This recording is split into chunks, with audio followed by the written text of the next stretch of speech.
સુરત આમ આદમી પાર્ટી દ્વારા કલેક્ટર વતી રાજ્યના મુખ્યમંત્રીને આવેદનપત્ર પાઠવ્યું છે। ડ્રગ્સના દૂષણને રોકવા નિષ્ફળ ગયેલા ગૃહમંત્રી પાસેથી રાજીનામાની માંગણી આમ આદમી પાર્ટી દ્વારા કરવામાં આવી છે। સાથે ગુજરાતને ડ્રગ્સના દૂષણમાંથી મુક્તિ આપવામાં આવે તેવી માંગણી પણ કરવામાં આવી। આપ પાર્ટીએ આપેલા આવેદનપત્રમાં જણાવવામાં આવ્યું હતું, ગુજરાતમાં છેલ્લા કેટલાક વર્ષોથી ડ્રગ્સનો કારોબાર ખૂબ જ વધી રહ્યો છે। યુવાધન બરબાદી તરફ ધકેલાઈ રહ્યું છે। આમ આદમી પાર્ટીના ધારાસભ્ય ચૈતર વસાવા અને ધારાસભ્ય ઉમેશ મકવાણાએ અગાઉ પણ અનેકવાર વિધાનસભામાં ડ્રગ્સ મુદ્દે સરકારને સવાલ કર્યા।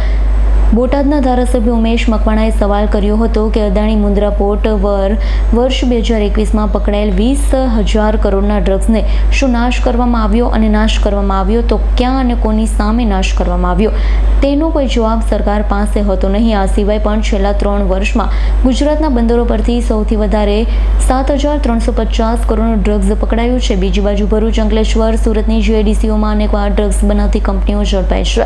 ડ્રગ્સ બનાવતી કંપનીઓ થોડા સમય બાદ ફરીથી ચાલુ થઈ છે તો પોલીસ, સરકાર અને ડ્રગ્સ માફિયાની મિલીભગત છે તેવી શંકા ધારાસભ્ય ચૈતર વસાવાએ વ્યક્ત કરી ચૂક્યા।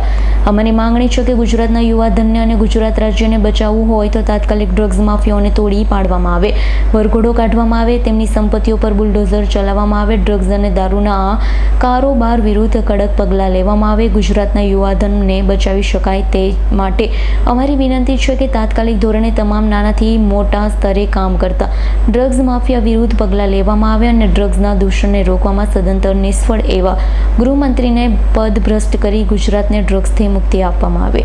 ગુજરાતમાં છેલ્લા ઘણા વર્ષોથી ડ્રગ્સના કારોબાર ચલાવતા કારોબારીઓનો ડ્રગ્સ પકડાઈ રહ્યો છે, પણ કારોબારીઓ પકડાતા નથી।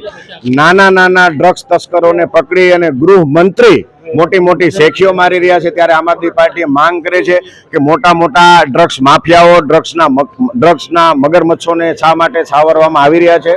અબજો રૂપિયાનું ડ્રગ્સ જે પકડાયું એ ડ્રગ્સ ક્યાં ગયું? ભરૂચ જીઆઈડીસી માંથી ડ્રગ્સ બનાવતી ફેક્ટરી પકડાઈ હતી, એ ફેક્ટરી આજે ફરીથી ધમધમવા લાગી છે। ગુજરાતના યુવાધનને ડ્રગ્સના કારણે બરબાદ થતું રોકવામાં શા માટે નથી આવી રહ્યું?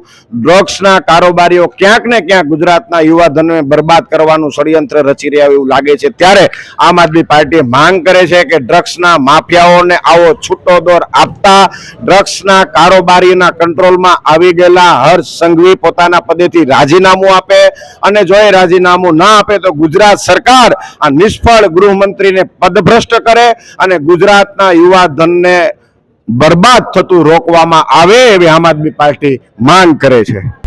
Bureau report, S9 news, Surat. અમારી તમામ માહિતીથી અપડેટ રહેવા માટે જોડાયેલા રહો S9 ન્યૂઝ સાથે।